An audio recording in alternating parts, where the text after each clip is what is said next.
सुप्रभात बच्चों, मैं हूं आपकी हिंदी की अध्यापिका और आज हम पढ़ेंगे पाठ 12 गौरैया का उपचार। उपचार मतलब बच्चों इलाज, है ना। तो बच्चों इस पाठ में बताया गया है कि जो पशु पक्षी होते हैं वो भी हमारी तरह होते हैं। उन्हें भी क्या होता है, उन्हें भी दुख होता है। अगर हमें कोई मारेगा, पीटेगा, हमें दुख पहुंचाएगा तो हम भी रोएंगे। ऐसे ही अगर इन्हें कोई मारता है या दुख पहुंचाता है तो ये भी रोते हैं, बस हम इनकी भाषा नहीं समझ पाते हैं।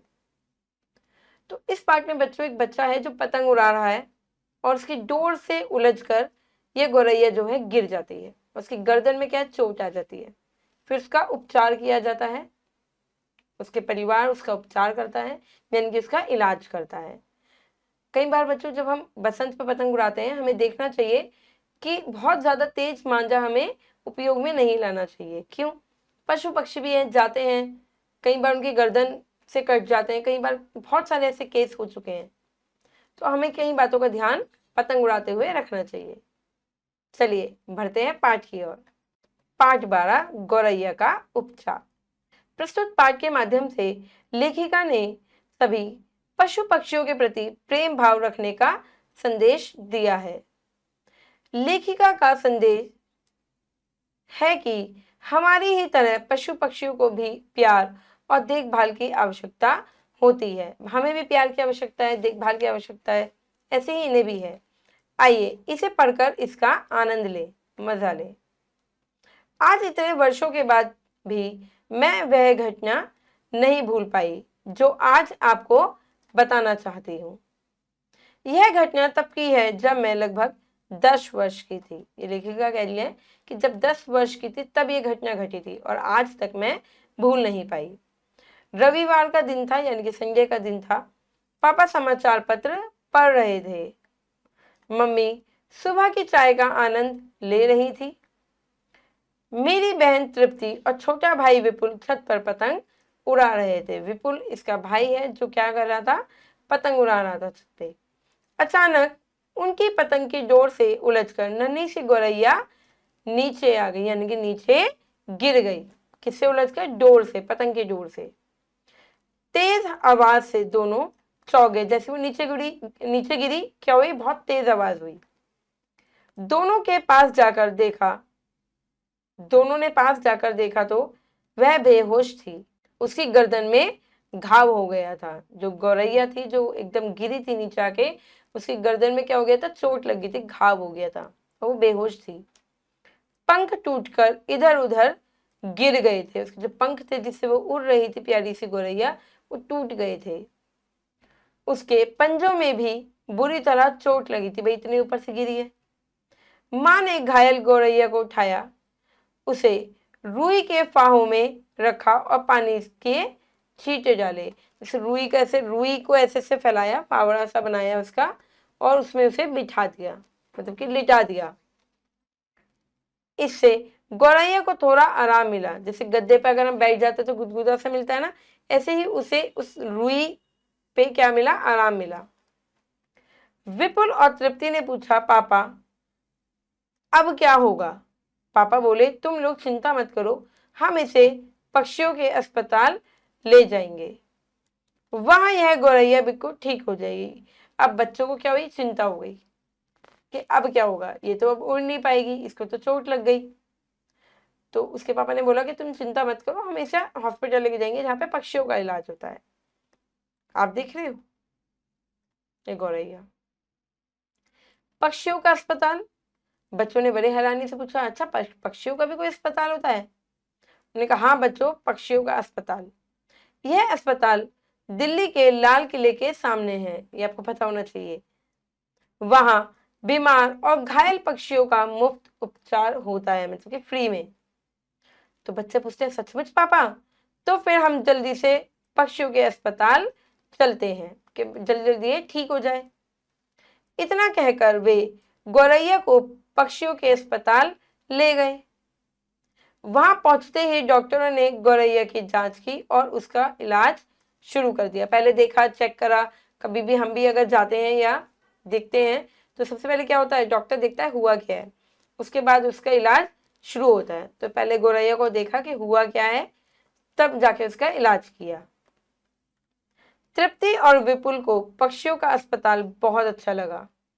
उन्होंने पापा से पूछा, पापा क्या गौरैया फिर से ठीक हो पाएगी? तो पापा ने बताया, हाँ हाँ बच्चों, क्यों नहीं, कि ये ठीक हो जाएगी। यहाँ सभी पक्षियों की देखभाल बहुत अच्छी तरह से की जाती है, मतलब बहुत अच्छे तरीके से की जाती है। हर एक बात का ध्यान रखा जाता है। उन्हें उचित दवाइयाँ दी जाती है, मतलब कि सही दवाई, अच्छी दवाई दी जाती है। यदि आवश्यक हो तो डॉक्टर पक्षियों का ऑपरेशन भी करते हैं। अगर जरूरत पड़ने पर, जैसे हमारा ऑपरेशन होता है, ऐसे ही पक्षियों का भी ऑपरेशन होता है। तृप्ति और विपुल को पापा की बातें सुनने में बहुत आनंद आ रहा था। वे उस अस्पताल के बारे में और भी बातें जानना चाहते थे कि और यहाँ पे और क्या क्या होता है, कैसे देखभाल होती है पक्षियों की। तो विपुल के पापा से पूछा, पर पापा सारे पक्षी तो एक समान दिखाई देते हैं, तो डॉक्टर उनकी पहचान कैसे करते हैं? भाई चिड़िया है, एक जैसी सी होती है, तोते हैं एक जैसे होते हैं। तो बच्चे ने पूछा, सब पक्षी तो एक जैसे से होते हैं, तो ये पहचान कैसे करते हैं? तो उसके पापा कहते हैं, बेटा हमारी ही तरह पक्षियों की बीमारी का इलाज का भी लेखा जोखा होता है। हमारी तरह पक्षियों की बीमारी के इलाज का भी लेखा जोखा होता है। उन्हें भी एक पिंजरा दिया जाता है जिसमें उनका नंबर लिखा होता है। जैसे हमें एक बेड दे दिया जाता है ना, ऐसे ही पक्षियों को एक पिंजरा दिया जाता है जिसमें नंबर होता है, जिससे पता चलता है। उनके स्वास्थ्य के साथ साथ उनके भोजन, पानी और आवश्यक चीजों पर पूरा ध्यान दिया जाता है। इस पिंजरे में रखकर उसका पानी, खाना, जो भी उन्हें खाना हो, उसका बहुत ज्यादा ध्यान रखा जाता है।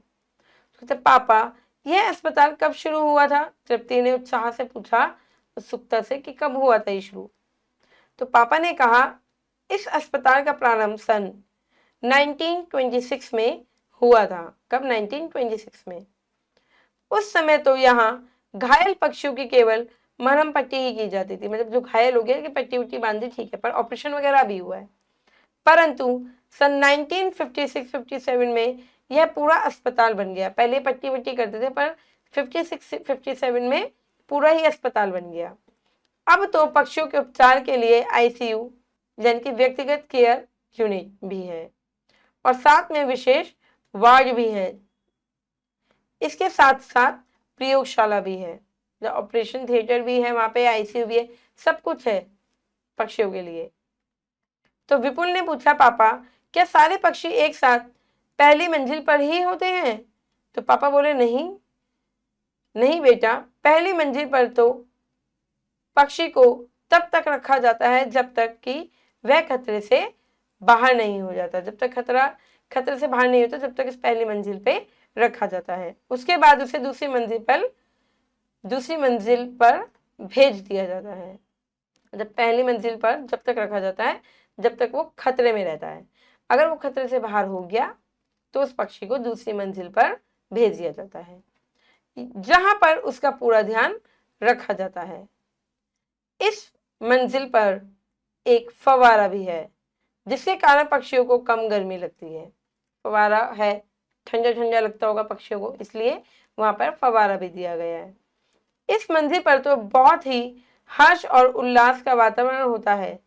चारों ओर पक्षियों की चहचहाहट होती है, क्योंकि जब पक्षी स्वस्थ हो जाता है तो तीसरी मंजिल की छत से आकाश की ओर उड़ने के लिए छोड़ दिया जाता है। तीसरी मंजिल पे क्या छत है, तो उसको छोड़ दिया जाता है वहां पे कि अब ये पक्षी ठीक हो गया, अब ये अपने घर जा सकता है। कहते, सचमुच पापा यह तो अनोखा अस्पताल है। दोनों ने खुश होकर कहा, बड़ा अच्छा लगा उन्हें। तो वो कहते हैं, उसके पापा, जानते हो बच्चों, यह अस्पताल लोगों की उदारता और उनके प्रोत्साहन से चलता है। पापा की बातें सुनकर तृप्ति और विपुल बहुत प्रभावित हुए। उन्हें बहुत अच्छा लग रहा था। उन्होंने दूर से ही गौरैया को देखा। अब उसकी हालत काफी सुधर हो गया था, उसकी हालत जो है काफी सुधार हो गया था। तो कहते, चलो अब घर चले, तुम्हारी माँ प्रतीक्षा कर रही होगी। पापा ने कहा, और वो सब घर चले गए। चलिए बच्चों, आगे बढ़ते करते हैं सही विकल्प पर सही का चिन्ह लगाइए। गौरैया बेहोश होकर डैश पर आ गिरी आंगन में। माँ ने घायल गौरैया को डैश में रखा, रुई के फाहों में। पक्षियों के अस्पताल का प्रारंभ सन 1926 में हुआ था। 56 में तो ये पूरा ही अस्पताल बन गया था, पहले 26 में क्या था, अस्पताल तो बन गया था पर सिर्फ मरहम पट्टी ही होती थी। यह अस्पताल लोगों की उदारता और प्रोत्साहन से चलता है। चलिए बच्चों आगे बढ़ते हैं, करते हैं उचित शब्द लिखकर रिक्त स्थानों की पूर्ति कीजिए। रविवार का दिन था, पापा डैश पढ़ रहे थे, क्या, समाचार पत्र। समाचार पत्र। मम्मी सुबह की चाय का डैश ले रही थी, आनंद ले रही थी। आनंद। डैश के पंजों में भी बुरी तरह चोट लगी थी, गौरैया। गौरैया के पंजों में भी। यह अस्पताल डैश के डैश किले के सामने है, दिल्ली के लाल किले के सामने। दिल्ली के लाल किले के सामने। इस मंजिल पर तो बहुत ही हर्ष और उल्लास का वातावरण होता है। चलिए बच्चों आगे बढ़ते हैं, करते हैं सही कथन पर सही और गलत कथन पर गलत का चिन्ह लगाइए। तृप्ति और विपुल छत पर पतंग उड़ा रहे थे, बिल्कुल सही। छत पर एक चील गिरी थी, नहीं, गौरैया गिरी थी। पक्षियों का अस्पताल बहुत महंगा था, नहीं, निःशुल्क था, जहाँ पे पैसे नहीं लगते थे। पक्षियों की बीमारी का भी लेखा जोखा होता है, बिल्कुल सही। पापा की बातों से तृप्ति और विपुल को बहुत प्रभावित हुए, बिल्कुल सही। चलिए बच्चों आगे बढ़ते हैं और अब हम करेंगे किसने किससे कहा। चलिए किसने कहा था ये, पापा, अब क्या होगा, विपुल और तृप्ति ने। विपुल और तृप्ति ने कहा था। किससे कहा था, अपने पापा से।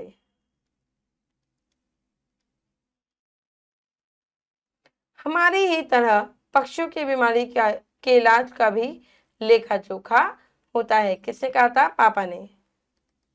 किससे कहा था बच्चों, बच्चों से कहा था, क्योंकि वहां पे दोनों बच्चे थे, ठीक है।